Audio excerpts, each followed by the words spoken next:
안녕하세요. 나와 주님 사이입니다. 언젠가 길 한가운데서 차가 고장 나버린 그 순간 무력감과 두려움이 밀려왔지만 그때 주님의 조용한 속삭임을 들었습니다. 걱정하지 마라. 내가 여기 있다. 오늘은 그 경험과 그 말씀 속에서 받은 평안과 용기에 대해 나누려고 합니다. 여러분도 함께 들어주세요.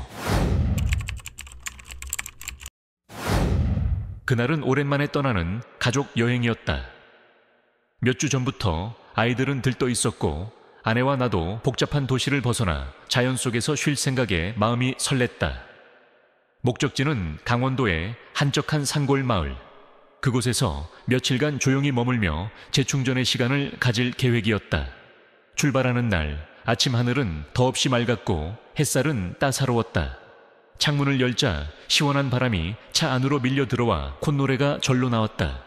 모든 것이 완벽하게 시작되는 듯했다.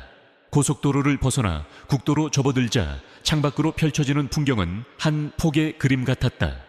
푸르른 산과 반짝이는 계곡물 강안이 보이는 아담한 시골집들. 나는 운전대를 잡고 있었지만 마음은 이미 목적지에 가 있는 듯 가벼웠다. 아이들은 뒷좌석에서 제잘거렸고 아내는 그런 아이들을 흐뭇하게 바라보며 간식을 챙겨주고 있었다. 평화롭고 행복한 그야말로 이상적인 가족 여행의 모습이었다. 하지만 그 평화는 오래가지 못했다. 목적지를 얼마 남겨두지 않은 한적한 산길을 오르던 중이었다. 갑자기 차에서 이상한 소리가 나기 시작했다. 처음에는 덜컹거리는 작은 소리였지만 점점 더 커지더니 이내 차체가 심하게 흔들리기 시작했다. 나는 불안한 마음에 속도를 줄이고 갓길에 차를 세우려고 했지만 상황은 생각보다 심각했다. 핸들이 제대로 말을 듣지 않았고 브레이크를 밟아도 차는 쉽사리 멈추지 않았다. 여보, 무슨 일이야? 아내의 목소리에는 이미 걱정이 가득했다. 아이들도 불안한 듯 조용해졌다. 나는 애써 침착함을 유지하려 했지만 식은땀이 등줄기를 타고 흘러내리는 것을 느꼈다. 간신히 차를 도로 가장자리에 세웠을 때 엔진 쪽에서 펑 하는 소리와 함께 흰 연기가 피어올랐다. 시동은 꺼져버렸고 다시 걸려고 해봤지만 아무런 반응도 없었다. 완전한 고장이었다. 우리가 멈춰선 곳은 인적이라고는 찾아볼 수 없는 깊은 산속이었다. 휴대폰을 꺼내 서비스 센터에 연락을 시도했지만 서비스 지역이 아님이라는 메시지만 뜰 뿐이었다. 설상가상으로 해는 점점 서쪽으로 기울고 있었고 산속의 공기는 빠르게 차가워지기 시작했다. 아이들은 겁에 질려 울먹이기 시작했고 아내의 얼굴에도 당혹감과 불안감이 역력했다. 순간적으로 머릿속이 하얘졌다. 이게 도대체 무슨 상황이란 말인가? 즐거워야 할 가족 여행이 한순간에 악몽으로 변해버린 것이다. 짜증과 실망감이 물밀듯이 밀려왔다. 왜 하필 지금, 왜 하필 여기서 이런 일이 생긴 거야? 하는 원망 섞인 생각이 머릿속을 가득 채웠다. 아이들을 안심시키고 아내를 다독여야 했지만 정작 나 자신도 어떻게 해야 할지 막막했다. 가장 큰 문제는 앞으로 어떻게 해야 할지였다. 차는 꼼짝도 하지 않았고 전화도 터지지 않았다. 이대로 밤을 맞이할 수도 없는 노릇이었다. 지나가는 차라도 있으면 도움을 요청하겠지만 30분이 넘도록 차 한 대 지나가지 않는 외딴 일이었다. 완벽한 고립이었다. 나는 차에서 내려 본네트를 열어보았지만 복잡한 기계 뭉치 앞에서 내가 할 수 있는 일은 아무것도 없었다. 전문 지식이 없는 내게는 그저 고철덩어리로 보일 뿐이었다. 시간이 흐를수록 불안감은 점점 더 커져만 갔다. 아이들은 추위를 호소하기 시작했고 아내는 아무 말 없이 창밖만 바라보고 있었다. 즐거워야 할 여행길에서 우리는 예기치 못한 멈춤과 함께 깊은 산골짜기에 갇혀버린 것이다. 모든 계획은 물거품이 되었고 눈앞에는 해결할 수 없을 것 같은 막막한 현실만이 놓여 있었다. 그 순간 나는 정말이지 하나님이 계시다면 왜 우리 가족에게 이런 시련을 주시는지 이해할 수 없었다. 원망과 불신이 마음 한구석에서 고개를 들기 시작했다. 시간은 야속하게 흘러 어느덧 주위는 어스름이 깔리기 시작했다. 산속의 어둠은 도시의 그것과는 비교할 수 없을 만큼 짙고 빠르게 찾아왔다. 아이들은 이제 울음을 터뜨렸고 아내는 그런 아이들을 달래며 연신 괜찮다고 말했지만 그녀의 목소리 역시 가늘게 떨리고 있었다. 가장으로서, 남편으로서, 아버지로서 이 상황을 어떻게든 해결해야 한다는 압박감이 어깨를 짓눌렀지만 현실적으로 내가 할 수 있는 일은 아무것도 없어 보였다. 그 무력감은 나를 더욱 깊은 절망으로 빠뜨렸다. 나는 차 안팎을 오가며 혹시라도 휴대폰 신호가 잡힐까? 아니면 지나가는 불빛이라도 나타날까? 애타게 기다렸지만 보이는 것이라고는 점점 더 짙어지는 어둠과 바람에 새우산하게 흔들리는 나뭇가지들 뿐이었다. 마음속에서는 온갖 부정적인 생각들이 꼬리에 꼬리를 물고 피어올랐다. 이대로 여기서 밤을 새워야 하는 건가? 아이들이 감기에 걸리면 어쩌지? 혹시라도 짐승이라도 나타나면? 상상하고 싶지 않은 최악의 시나리오들이 머릿속을 헤집고 다녔다. 그때였다. 모든 희망이 사라지고 완전한 절망감에 휩싸여 있을 때 나도 모르게 마음속으로 깊은 탄식이 흘러나왔다. 그것은 정형화된 기도라기보다는 차라리 하나의 절규에 가까웠다. 하나님 정말 계시다면 제발 저희 좀 도와주세요. 이 상황에서 저희가 뭘 어떻게 해야 합니까? 제발. 눈앞이 캄캄했고 가슴은 답답했으며 마치 심장이 멎을 것 같은 공포가 온몸을 휘감았다. 얼마나 그렇게 웅크리고 있었을까? 거친 숨을 몰아쉬며 떨리는 손으로 아내와 아이들의 손을 잡고 있을 때 아주 미세하지만 분명한 어떤 변화를 감지했다. 그것은 외부적인 변화가 아니었다. 내 안에서 아주 깊은 곳에서부터 들려오는 듯한 혹은 느껴지는 듯한 어떤 속삭임이었다. 걱정하지 말아라. 내가 여기 있다. 그것은 귀로 들리는 음성이 아니었다. 하지만 내 영혼은 그 메시지를 너무나도 명확하게 인지하고 있었다.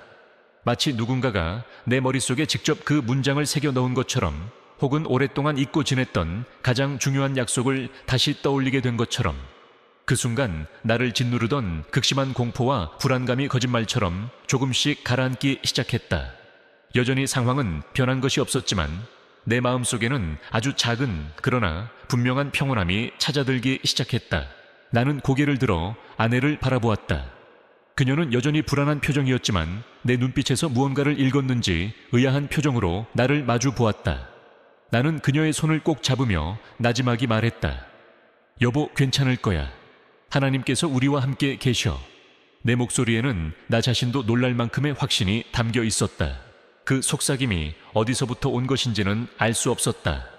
그것이 정말 하나님의 음성이었는지 아니면 극도의 스트레스 상황에서 내가 만들어낸 환청이었는지 과학적으로 증명할 길은 없었다. 하지만 중요한 것은 그 속삭임이 내게 가져다준 변화였다. 죽을 것 같던 공포가 가시고 그 자리에 희미하지만 분명한 희망의 빛이 비치기 시작한 것이다.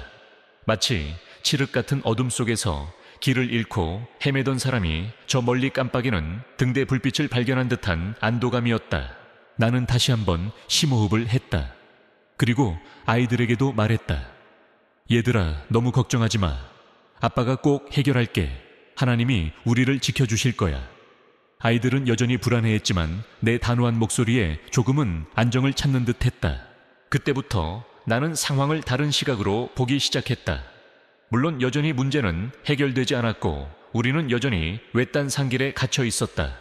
하지만 더 이상 절망적이지만은 않았다. 보이지 않는 어떤 힘이 우리와 함께하고 있다는 믿음이 생겼기 때문이다. 그 믿음은 내게 새로운 용기를 주었고 이 상황을 헤쳐나갈 수 있는 지혜를 구하게 만들었다. 내가 여기 있다. 그 짧은 한마디는 내게 단순한 위로 이상의 의미였다. 그것은 약속이었고 보증이었으며 모든 것을 주관하시는 분의 변함없는 임재에 대한 확신이었다. 그 확신을 붙잡고 나는 다시 한번 주변을 둘러보았다. 이제는 어둠 속에서도 무언가 해결의 실마리를 찾을 수 있을 것 같은 작은 기대감이 생겨나고 있었다. 막막함 속에서 들려온 그 한 줄기 속삭임은 절망의 끝에서 나를 다시 일으켜 세우는 하나님의 보이지 않는 손길과도 같았다. 마음속에 작은 평안과 함께 희망의 불씨가 살아나자 나는 무작정 기다리는 대신 무언가 행동을 취해야겠다고 생각했다. 아내와 아이들은 차 안에 있도록 하고 나는 혹시 모를 위험에 대비해 차에서 비상용으로 가지고 다니던 작은 손전등 하나를 들고 조심스럽게 길을 따라 조금 걸어보기로 했다. 적어도 이 근처에 민가나 도움을 요청할 만한 곳이 있는지 확인이라도 해봐야 했다. 얼마나 걸었을까? 10분 남짓 걸었을 무렵 저 멀리 희미한 불빛 하나가 보였다. 처음에는 잘못 본 것인가 싶어 눈을 비비고 다시 보았지만 분명히 작은 불빛이 깜빡이고 있었다. 심장이 다시 뛰기 시작했다. 저곳에 사람이 살고 있을지도 모른다는 기대감 때문이었다. 나는 발걸음을 재촉했다. 가까이 다가가 보니 그곳은 산길 옆으로 조금 벗어난 곳에 자리 잡은 오래된 흙집이었다. 마당에는 작은 텃밭이 있었고 굴뚝에서는 희미하게 연기가 피어오르고 있었다. 나는 조심스럽게 대문으로 다가가 인기척을 냈다. 계십니까? 실례합니다. 혹시 안에 누가 계십니까? 잠시 후 삐걱거리는 소리와 함께 문이 열리고 백발이 성성한 할머니 한 분이 호롱불을 들고 나오셨다. 할머니는 갑작스러운 방문객에 조금 놀란 듯 했지만 이내 차분한 목소리로 누구냐고 물으셨다. 나는 자초지종을 설명했다.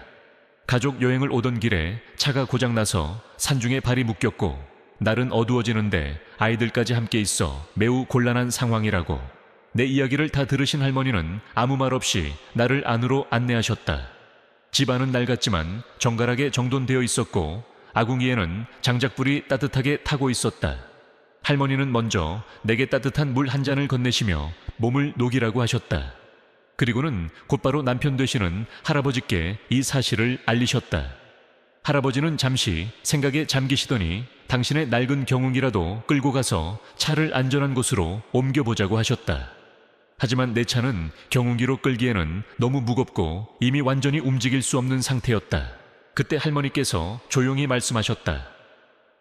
아랫마을에 사는 우리 작은 아들이 읍내에서 카센터를 하는데 지금이라도 전화를 해보면 어떨까 싶구먼. 그 말씀에 나는 다시 한번 희망을 가졌다. 하지만 여전히 휴대폰은 먹통이었다. 할머니는 그런 나를 보시고는 당신들의 유선전화를 사용하라며 방 한쪽으로 안내해 주셨다. 떨리는 손으로 할머니께서 알려주신 아드님의 번호를 눌렀다.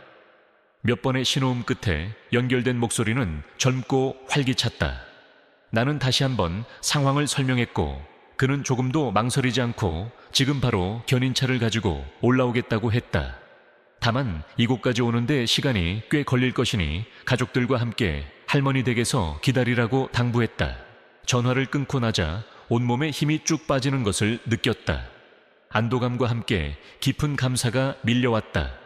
할머니께서는 그동안 아이들과 아내를 위해 따뜻한 방을 내어주시고 구수한 누룽지까지 끓여주셨다. 아이들은 어느새 긴장이 풀렸는지 할머니 품에 안겨 잠이 들었고 아내도 한결 편안해진 얼굴로 할머니와 두런두런 이야기를 나누고 있었다. 나는 마루에 앉아 타닥거리는 장작불 소리를 들으며 생각에 잠겼다. 만약 조금 전 그 절망적인 순간에 내가 여기 있다는 그 속삭임을 듣지 못했다면 나는 과연 이 흙집을 발견할 용기를 낼 수 있었을까? 만약 이 댁 할아버지 할머니께서 우리를 외면하셨다면 혹은 이곳에 전화조차 없었다면 우리는 지금쯤 어떻게 되었을까? 생각할수록 모든 것이 기적처럼 느껴졌다. 단순한 우연이라고 하기에는 너무나 절묘한 타이밍과 만남이었다. 마치 보이지 않는 손길이 우리의 모든 필요를 미리 아시고 하나하나 채워주시는 듯한 느낌이었다. 이것이 바로 은혜가 아닐까. 아무런 대가도 조건도 없이 베풀어 주시는 하나님의 놀라운 사랑. 그 사랑은 가장 절망적인 순간에 가장 예상치 못한 방식으로 우리에게 다가왔다. 두어 시간이 흘렀을까. 멀리서 자동차 엔진 소리가 들려왔고 곧이어 할머니의 아드님이 견인차를 몰고 도착했다. 그는 능숙하게 내 차를 견인차에 연결했고 우리 가족은 그의 차를 타고 읍내로 내려올 수 있었다. 그는 우리에게 숙소까지 잡아주었고 다음날 아침 일찍 차를 수리해주겠다고 약속했다. 그 모든 과정이 너무나 순조롭고 감사해서 나는 연신 고맙다는 말밖에 할 수 없었다. 그날 밤 낯선 여관방에 누워 잠 못 이루는 아내와 아이들을 바라보며 나는 조용히 기도했다. 하나님 감사합니다. 오늘 저희 가족에게 베풀어 주신 모든 은혜에 감사합니다. 주님의 도우심이 아니었다면 저희는 정말 어떻게 되었을지 모릅니다. 주님은 정말 저희의 피난처시요 환난 중에 만날 큰 도움이십니다. 그날의 경험은 내게 은혜라는 단어의 의미를 새롭게 정의해 주었다. 그것은 단지 어려움이 해결되는 것을 넘어 그 과정 속에서 하나님의 살아계심과 그분의 세밀한 돌보심을 경험하는 것이었다.